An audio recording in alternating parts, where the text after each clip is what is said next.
Hello everyone, this is Chris with Excalibur Comics, Cards, and Games in Shreveport. We are at Louisiana Comic-Con, and I have the honor of interviewing Rob Guillory here, artist of Chew. Honestly, I know you for Chew, and I know that you got the Thor annual coming out. Your previous stuff I'm not familiar with. Have you done, what have you done before Chew? Nothing you could ever find. Okay, that's cool. I did a bunch of stuff for Ape Entertainment, which was an indie publisher located in Texas. I don't think it's there anymore. Okay. Some stuff for a license called Teddy Scares once upon a time. Okay. A bunch of stuff for Random House in the Great Britain. Nice. That's pretty much it. And then Chew. Yeah, then Chew.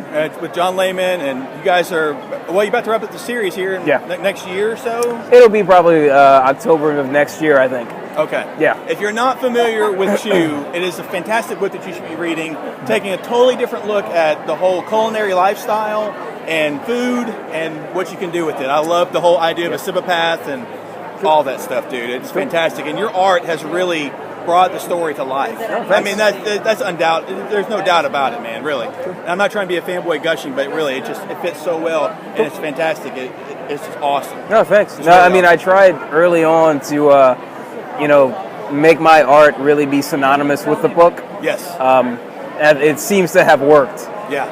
I really wanted to be in a situation where, John Layman couldn't fire me. So like that seems to have worked out so far. Kudos, man. You've hit it right there on the head. So speaking of John Layman, what is it like working with John Layman? It's really laid back, man. I mean, I know that there's a John Layman that I know, and then there's a John Layman that hangs out in the Bleeding Cool forums.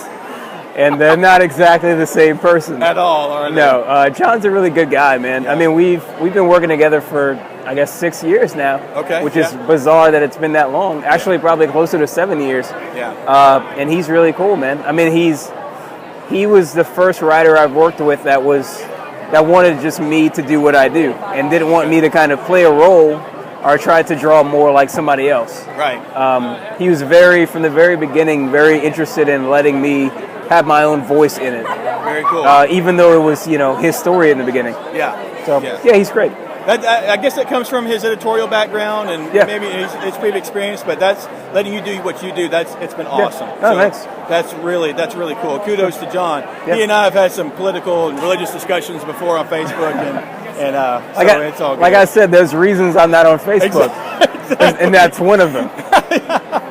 Exactly, man. Yeah. So listen, next week, at the time of this video, next week, the Thor annual comes out. Yeah, I have a lot coming out next week. I have the Thor annual coming out. I have Chew issue 46 and the trade volume 9 of Chew.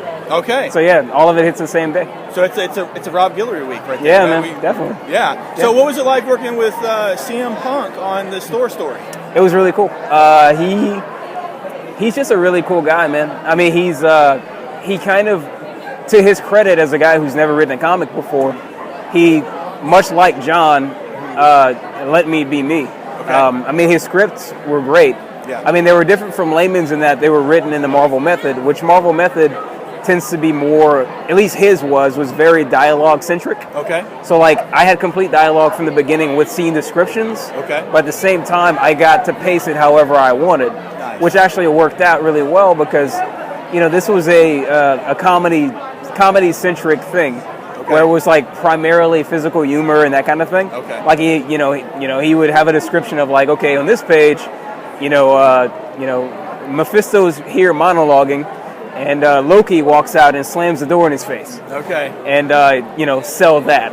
Okay. So basically, my role was to then go in and how do I pace this out to where like the maximum amount of humor is pulled out of it. Right. So that was perfect for me. So there's a lot of physical acting in it that was purely just me saying, you know what, like everyone knows and loves Marvel characters because of who they are. Exactly. So let's focus on like just letting them be who they are, and like everyone loves Thor and everyone loves the Warriors 3.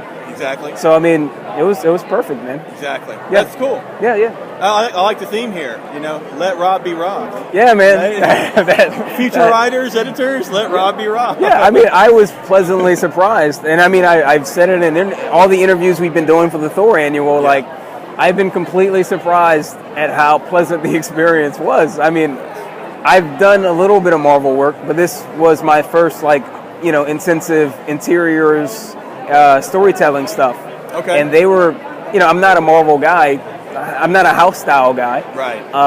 I didn't know what to expect. And plus, my work from, based on what I do with Chew, I do weird stuff. Right. I didn't know what I'd get away with. So from very early on, I was testing to see what I can get away with. And I figured either they really liked it, which Marvel seemed to have really liked it, or they were completely lying and just didn't care. I'm not exactly sure. But either way, literally, I got away with everything I wanted to get away with, which is it's insane. Yeah. It was really fun. That's cool. That's really cool. Yeah. Well, let's wrap it up. So we know that Chew's going to be ending in a while. Do we have any ideas? Can you share anything about what's next for you? Next for maybe you and John? Is there anything you can share? I'm working on writing my own series. Okay. I pretty much promised myself I would never do another 60-issue run. Just because, I don't know if I could take it. Right. But I'm realizing that I am probably built for long stories. Okay. So I'm thinking, ideally, I would like to go 20 issues on my own thing. Yeah. Like penciling, inking, writing, coloring, the whole thing. Yeah. We'll see. I mean, I've kind of outlined the first arc, and I've actually, the first issue is essentially done in writing form. Okay. It's just a matter of me going back and, drawing the thing. I don't know if that's going to be right after Chew or not. Okay. We'll see. I mean, me and Layman actually we have future plans to do more creator-owned stuff. Okay. But also, we do have a mini-series we want to pitch to Marvel. Probably, I think we'll see how this goes with John, because John has dreams of retiring after Chew, which I don't think he'll be able to do. I mean, I think he loves us too much. Right. But I think the plan is finish Chew and jump right on maybe a 5-issue mini at Marvel. Okay. We'll see. So there's stuff. I'll be around. That's cool. That's really cool. Well, thanks for doing the interview, man. Thanks for the info. Yeah. Keep doing you. I mean, it's awesome. It's great to see. Guys, Rob Guillory, read Chew. Thanks for watching. Take care.